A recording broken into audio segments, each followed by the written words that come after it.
Hi, Miss Bella's back. I'm going to be reading from the one and only Ivan, page 180 to 192. Going nowhere. I watch Ruby plod around the ring in endless circles going nowhere. More visitors have been coming, but not many. Max says Ruby's not picking up the slack after all. He says he's cutting back on her food. He says he's turning off the heat at night to save money. Ruby looks thinner to me. She looks more wrinkled than Stella ever was. Do you think Ruby's eating enough? I ask Bob. I don't know. I'll tell you one thing though. You're sure as heck painting enough. Bob wrinkles his nose. That stench is unbelievable. And I found yellow paint in my tail this morning. Bob isn't happy about my night painting. He says it's unnatural. Now, while I work at my art, Bob sleeps on Not Tag. He claims he prefers her because she doesn't snore. He says her belly doesn't rise and fall and make him seasick. What is his plan of yours anyway? Bob asks. If you explain it to me, I could help out. He gnaws at his tail. Maybe I could come up with something that doesn't involve, paint. I can't explain it, I tell him. It's an idea in my head, but I can't get it right. And anyway, I'm almost out of supplies. I should have known I wouldn't have enough. I kick at my tire swing and spattered with drops of blue paint. It's a stupid idea.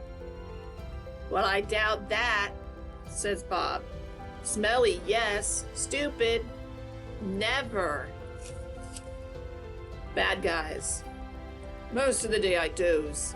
Late in the afternoon, Mac approaches. Bob slips under Not Tag. He prefers to keep a low profile around Mac. Mac's gaze falls on my pool. The corner of one of my paintings is visible.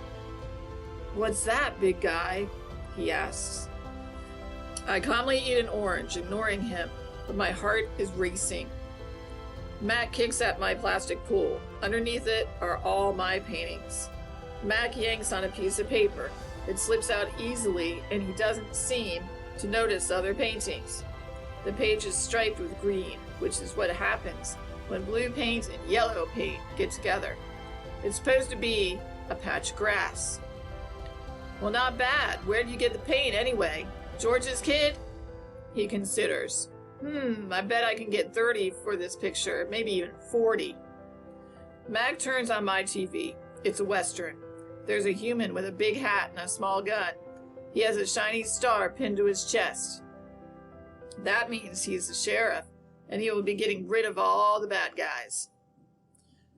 If this sells quick, I'm going to get you some more of that paint, buddy, Max says. He walks away with my painting, Ruby's painting. For a moment, I imagine what it would feel like to be the sheriff. Good news, huh? Bob says when Mac's out of earshot. Looks like you might be getting some more supplies. I don't want to paint for Mac, I say. I'm painting for Ruby. Well, you can do both, Bob says. You're an artist after all. While I watch the movie, I try to come up with a new hiding place for my paintings. Maybe, I think, I could fold them once they're dry and stuff them into Not Tag. It's a long movie. At the end, the sheriff marries a woman who owns a saloon, which is a watering hole for humans but not horses. It's been a long time since I've seen a Western that was also a romance. I liked that movie, I say to Bob. Too many horses, not enough dogs, he comments. An ad comes on.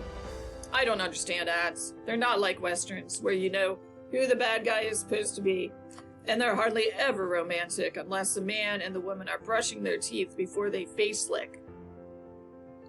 I watch an ad for an underarm deodorant. How do you know who's who if they don't smell? I ask Bob. Humans reek, Bob replies. They just don't notice because they have incompetent noses. Another ad comes on. I see children and their parents buying tickets just like the tickets Mac sells. They laugh, enjoying their ice cream cones as they walk down a path. They pause to watch two sleepy-eyed cats, huge and striped, dozing in long grass. Tigers, I know, because I saw them on a nature show once. Words flash on the screen, accompanied by a drawing of a red giraffe. The giraffe vanishes, and I see a human family staring at another kind of family. Elephants, old and young.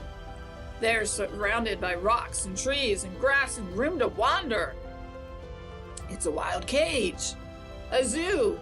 I see where it begins and where it ends. The wall that says you are this and we are that, and that is how it will always be.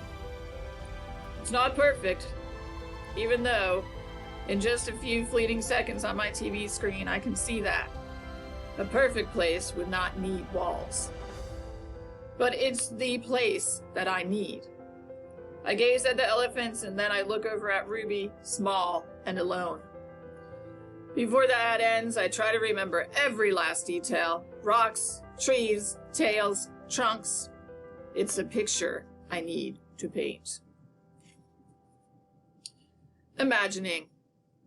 It's different now when I paint. I'm not painting what I see in front of me. A banana, an apple. I'm painting what I see in my head. Things that don't exist. At least not yet. Not Tag. I pull out Not Tag stuffing. Carefully I fill her with my paintings, hiding them so Mac won't sell them.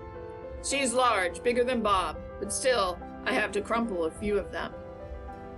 Bob tries to settle on her for a nap. "Why, you've killed her," he complains. "I had to," I say. "I miss your stomach," Bob admits. "It's so precious." When Julia arrives, she notices that I have used up my paints and paper. "Wow." Julia shakes her head. "You are one serious artist, Ivan." One more thing. My finger painting has sold for $40 with the frame. Mac is happy. He brings me a huge pile of paper and big buckets of paint. "Get to work," he says. I paint for Mac during the day and Ruby for the night. I nap when I can. But my nighttime pictures, it's not quite right. It's big, that's for sure. When I place all the pieces on the floor of my cage side by side, the cement is almost completely covered. But something is still missing. Bob says I'm crazy. "Well, there's Ruby," he says, pointing with his nose. "There's the zoo. And there are other elephants. What's wrong with that?" "It needs one more thing," I say. Bob groans. "You're being a temperamental artist. What could be missing?" I stare at the huge expanse of colors and shapes. I don't know how to explain to Bob that it isn't done yet. "I'll just have to wait," I say at last. "Something will come to me, and then I'll know my painting is finally ready."